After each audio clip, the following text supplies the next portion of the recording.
Teología Natural. Séptima edición. Ángel Luis González. Introducción, la teología natural y el problema de Dios. 1. El problema de Dios. Es propio del hombre ser un buscador del absoluto. Esa búsqueda constituye precisamente una característica inequívoca de una vida verdaderamente humana. El hombre no se colma sin buscar y preguntarse por los afanes de su vida, del sentido y finalidad de su vida y de su inserción en el mundo, de su ser. Mas ¿por qué pregunta el hombre? ¿Por qué tiene que buscar y preguntar? Porque no está ya contento con lo que dicen y ofrecen las cosas de su contorno inmediato.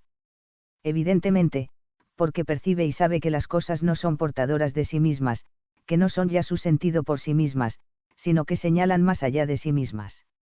El hombre vive la relatividad interna, dependencia, limitación y carácter transitorio de todas las cosas y de la propia vida, y pregunta, a través de ellas, por una razón absoluta, independiente, ilimitada e imperecedera de su ser y sentido, razón que soporta y hace posible todo. 1. BCK, H., El Dios de los Sabios y Pensadores, Madrid 1968, pp 14-15. Queriendo o sin querer, el hombre siempre busca el absoluto, lo expresó gráficamente Jaspers: si suprimo algo que es absoluto para mí, automáticamente otro absoluto ocupa su puesto. 2. J. Jaspers, K. Filosofía, I. p. 385. Se trata de un signo de la vida intelectual, que Kant consideraba como característica inevitable. Dios es el concepto más difícilmente alcanzable, pero al mismo tiempo el más inevitable de la razón especulativa humana. 3. Kant, I. Reflexión, N. grado 6282, en AK, 18, 548. Y Hegel llegó a señalar que decir que no deba realizarse el recorrido del mundo a Dios, de lo finito al infinito, es decir que no se debe pensar. 4. H. Hegel, GWF, Enciclopedia de las Ciencias Filosóficas, parágrafo 50. Tomás de Aquino señalaba que conocer la verdad es lo que anima nuestra vida intelectual, ya que nos impulsa a conocer la causa final de todos nuestros conocimientos. El fin último del hombre y de toda sustancia intelectual se llama felicidad o bienaventuranza, pues esto es lo que desea como fin último toda sustancia intelectual, y lo desea de por sí. En consecuencia, la bienaventuranza y felicidad última de cualquier sustancia intelectual es conocer a Dios. 5. S. Antoteomás, Summa contra Gentes, 3, 25. Ello es así porque el sentido y valor de toda verdad tiene su último fundamento en la verdad primera en que el absoluto consiste, y el espíritu humano no se tranquiliza hasta reposar en esa verdad suma que es Dios. 6. Siefar. F. Abro, C. Dios. Introducción al problema teológico, Madrid 1961, p. 147.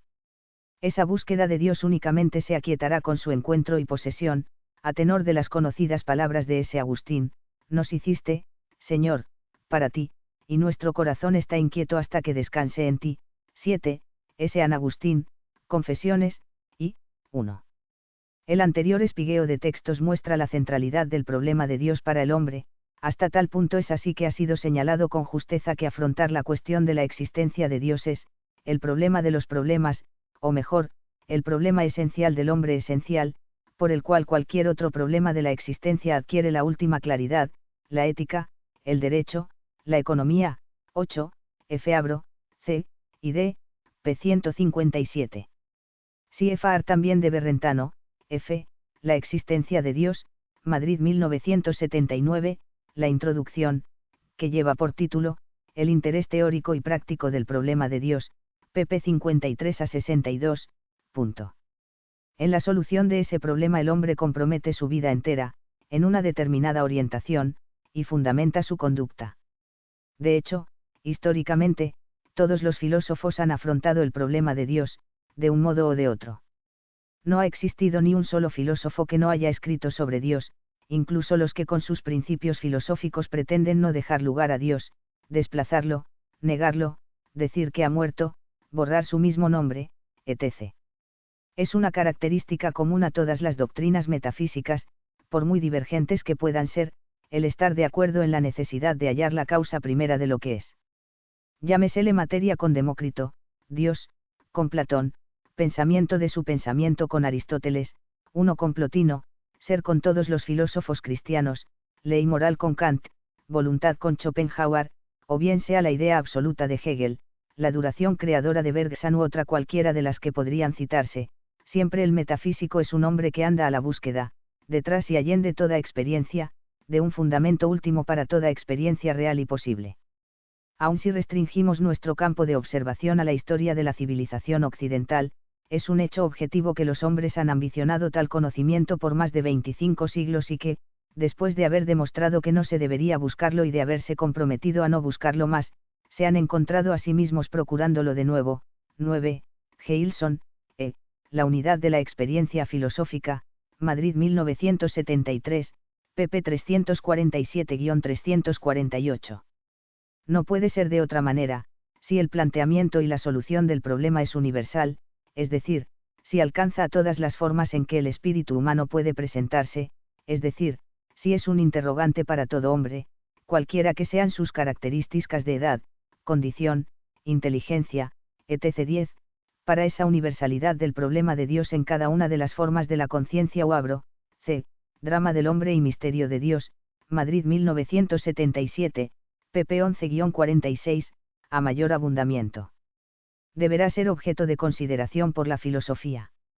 Y, por otra parte, además, como señalaba Tomás de Aquino, casi toda la filosofía se ordena al conocimiento de las cosas divinas. 11, CFR.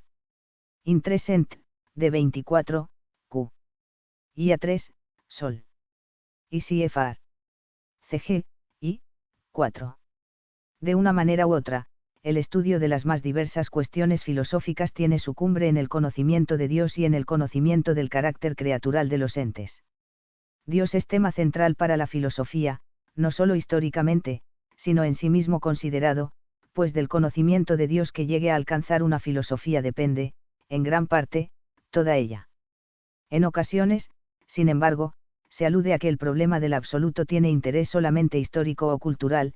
Nuestra época estaría constituida, a diferencia de épocas pasadas, por una falta o ausencia de Dios, por una natural experiencia de estar sin Dios, o por una irrelevancia o despreocupación del problema del absoluto.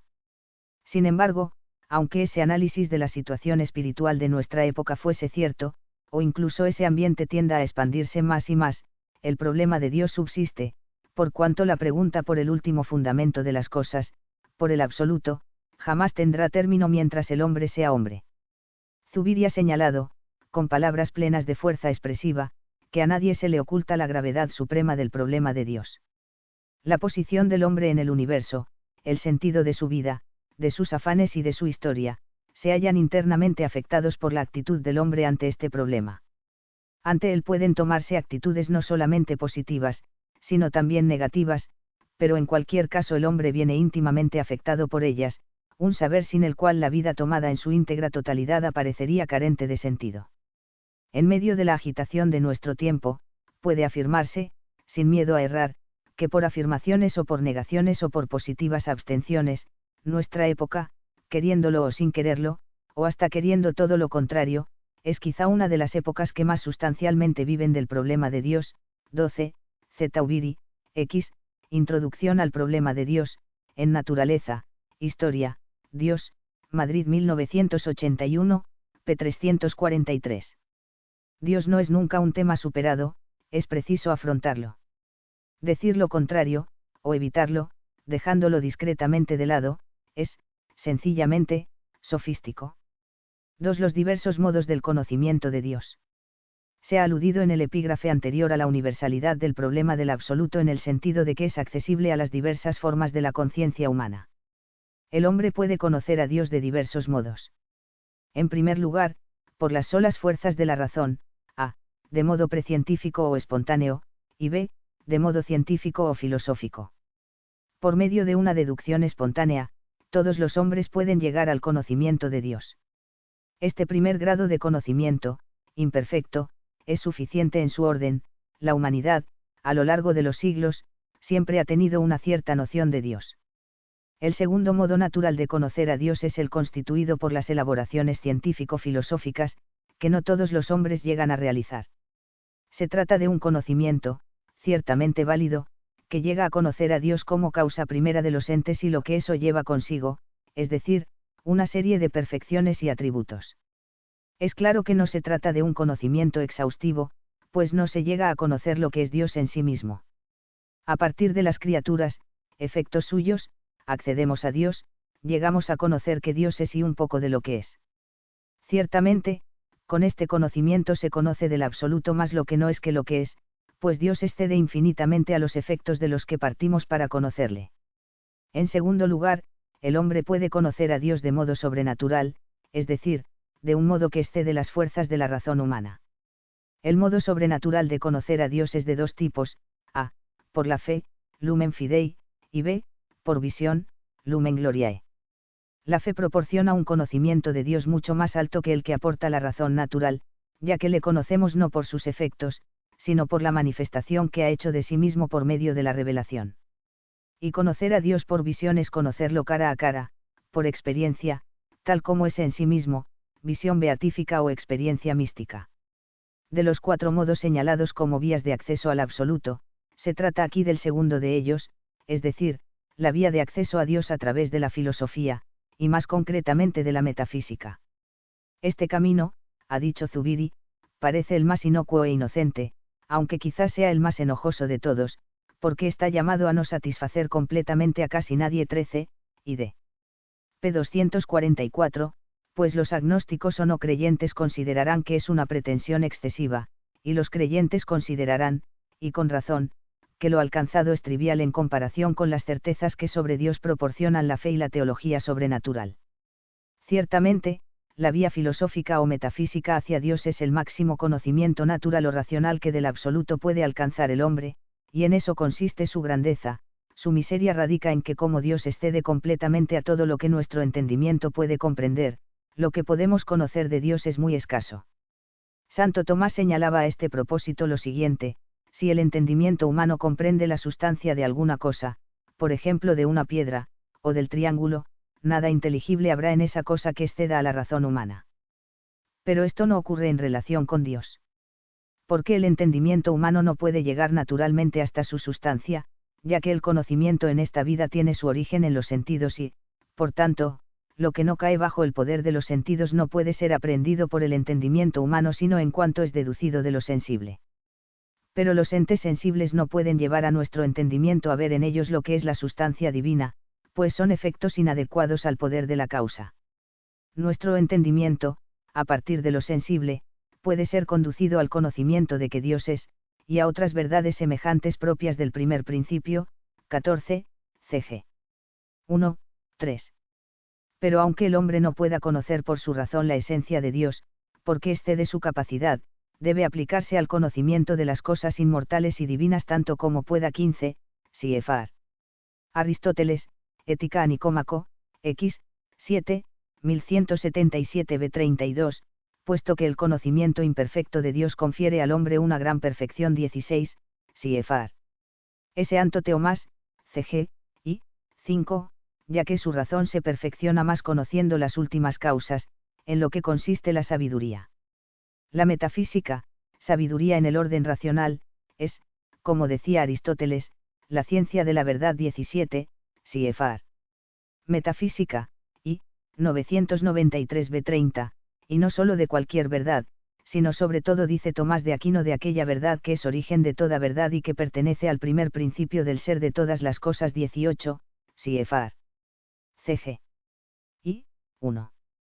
Debe rechazarse desde el inicio un equívoco que frecuentemente comparece a la hora del estudio del conocimiento de Dios en metafísica. Ese estudio no lleva como resultado un pensamiento cristalizado, esclerotizado o desvitalizado. Y no lo es por cuanto el pensar, la teoría en sentido estricto, es la actividad más alta, la forma más sublime de vida, la praxis suprema, según Aristóteles. 19, si eso que nosotros logramos algunas veces ejercer la teoría de verdad, vivir a ese nivel alguien lo hace siempre, es Dios. Es decir, si tomamos la teoría no de modo intermitente sino in inteolo, L, presente y futuro del hombre, Madrid 1993, p. 117. Pensar a Dios, ha escrito Polo, es pensar por todo lo grande, y esto conlleva una experiencia profunda, espléndida de nuestro pensar.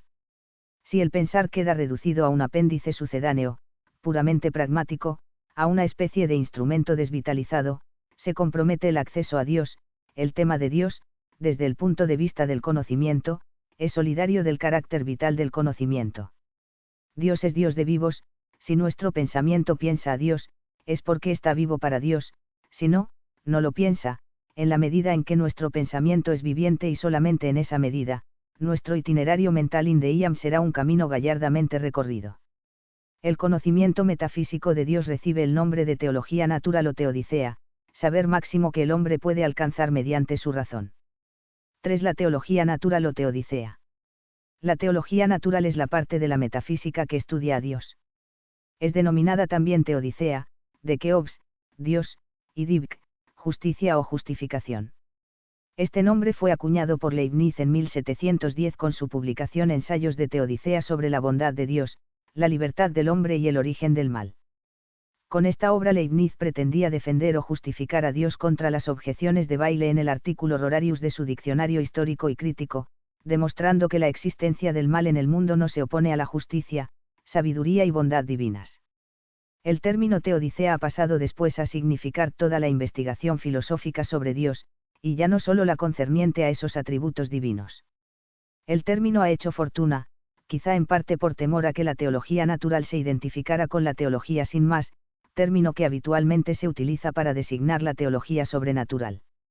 Suele olvidarse, sin embargo, que el vocablo teología surgió con una acepción puramente filosófica con los filósofos griegos, que, lógicamente, no conocían la teología sobrenatural. Además, es preferible el nombre de teología natural por cuanto da razón más perfecta de su objeto y contenido, aunque aquí se utilizarán indistintamente ambos nombres. En efecto, el nombre de teología natural señala cumplidamente el ámbito de nuestro estudio. Es teología, es decir, tratado de Dios, y natural, o sea, por las solas luces de la razón natural. Lo único que falta señalar es la precisa formalidad por la que Dios es alcanzado, a saber, metafísica, es decir, a partir de la ratio enti se alcanza la causa primera del ser de todas las cosas. No se accede a Dios secundum od in se est, lo que es Dios en su esencia, esta es una formalidad teológica sobrenatural, sino como causa de las cosas. De ahí la definición de la teología natural, parte de la metafísica que estudia la primera causa de los entes. Esa definición pone de manifiesto dos cosas: a, su diferencia respecto de la teología sobrenatural, y b, la perspectiva de la teología natural es esencialmente metafísica, constituyéndose como una parte de ella. A, el ámbito de la teodicea está claramente deslindado. Se distingue de la teología sobrenatural, pues ésta, tratando también de Dios, es una ciencia obtenida por la luz sobrenatural de la revelación. Mientras la teología sobrenatural estudia a Dios sub ratione deitatis, inalcanzable por la razón sin auxilio de la revelación, la teología natural versa sobre Dios en cuanto ser y causa de los entes. Pero ambas no son especies del género teología, sino genéricamente diferentes. La teología natural es formalmente metafísica, la teología sobrenatural es teológica. 20, CFR para este tema González con acento Álvarez, A. Tratado de Metafísica, T. 2. Teología Natural, Madrid 1968, pp 9 a 12, 15 a 17, 34 a 39, M. Jan P. Güelles, A. Léxico Filosófico, Madrid 1984, pp 550. Anto Teomas del siguiente modo en Invoeti y de Trinitate, Let. 2, Q1, a 4c, Res Divinae, que a. Por decirlo de modo gráfico, con la teodicea no se pretende dar forma intelectual a convicciones, sino llegar a una intelección convincente. B. El tratamiento completo de una ciencia requiere la pregunta por la causa, la metafísica, que estudia los entes en tanto que entes, sus propiedades y estructuras, lleva consigo necesariamente la pregunta por la causa de los entes. La respuesta subsiguiente, que será, como veremos, Dios como causa totius esse, no trasciende la metafísica, sino que se inscribe en ella como una de sus partes. La teología natural es, pues, parte integrante y culmen de la metafísica. Dios es estudiado en ella con el método y rigor propios de la metafísica. Sant principia omnium entium, et sant nihilo minus in se natura e completae, dupliciter tractari post sant. 1 modo, prout sant principia, communia omnium entium, alio modo, prout santin se resuaedam. Que autem ius modi prima principia, quam vis intinse maxim nota, tamen intellectus ea beta de auta aciulas noctuae ad lucem soulis, utricatur in dos metap. Per lumen naturalis rationis pervenire non possumus inea nisi secundum ae inea per effectus ducimur. Et hoc modo philosophi inea pervenerunt. Unde tuius modi res divinae non tractantura philosophis nisi prout sant rerum omnium principia, et ideo per tractantur in illa doctrina, in nua ponunture auae sant communia omnibus entibus, uae abet subiectum ens in quantum estens, et ax scientia apud eos scientia divina dicitur.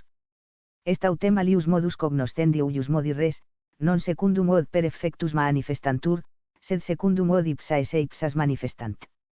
Et perunc modum tractantur res divinei, secundum od in se ipsi subsistunt, et non saalam prout sant rerum principia. Santo Tomás señala la diferencia genérica, y no solo específica de la teología natural y de la teología sobrenatural en STH, y, Q1, A1, A2. 1. BCK, H, El Dios de los Sabios y Pensadores, Madrid 1968, pp 14 a 15. 2. J. Aspers, K, Filosofía, y, p. 385. 3. KANT, y, Reflexión, N grado 6282, en AK, 18, 548. 4. H. Hegel, GWF, Enciclopedia de las Ciencias Filosóficas, parágrafo 50. 5. S. Anto Teomás, Summa contra Gentes, 3, 25. 6. CFR. F. Abro, C. Dios. Introducción al problema teológico, Madrid 1961, p. 147. 7. S. San Agustín, Confesiones, I, 1. 8. F. Abro, C. y D, p. 157. CFR también de Berrentano, F. La existencia de Dios, Madrid 1979, la introducción, que lleva por título, El interés teórico y práctico del problema de Dios, pp. 53 a 62. 9. Gilson, E. La unidad de la experiencia filosófica, Madrid 1973, pp. 347 a 348. 10. Para esa universalidad del problema de Dios en cada una de las formas de la conciencia o abro, C. Drama del hombre y misterio de Dios, Madrid 1977, pp. 11 a 46. 11. CFR. Intresent, de 24, Q. Y A3, Sol. Y CFR. CG, I, 4. 12. Z. Ubiri, X, Introducción al problema de Dios, en Naturaleza, Historia, Dios, Madrid 1981, p. 343. 13. ID. p. 244. 14. CG. 1, 3. 15. CFR. Aristóteles, Ética a Nicómaco, X, 7, 1177 b. 32. 16. CFR. S. Anto Teomás, CG, I, 5. 17. CFR. Metafísica, I, 993 b. 30. 18. CFR. CG. I, 1. 19. Si eso que nosotros logramos algunas veces ejercer la teoría de verdad, vivir a ese nivel alguien lo hace siempre, es Dios. Es decir, si tomamos la teoría no de modo intermitente sino in inteolo, L, presente y futuro del hombre, Madrid 1993, p. 117. 20. CFR para este tema González A con acento Álvarez, A, Tratado de Metafísica, T. 2, Teología Natural, Madrid 1968, pp. 9 a 12, 15 a 17, 34 a 39, M. Jan P. Güelles, A, Léxico Filosófico, Madrid 1984, pp. 550 Anto Teomás del siguiente modo en Imbo et de Trinitate, Lect. 2, Q1, A4c, Res Divinae, Kia.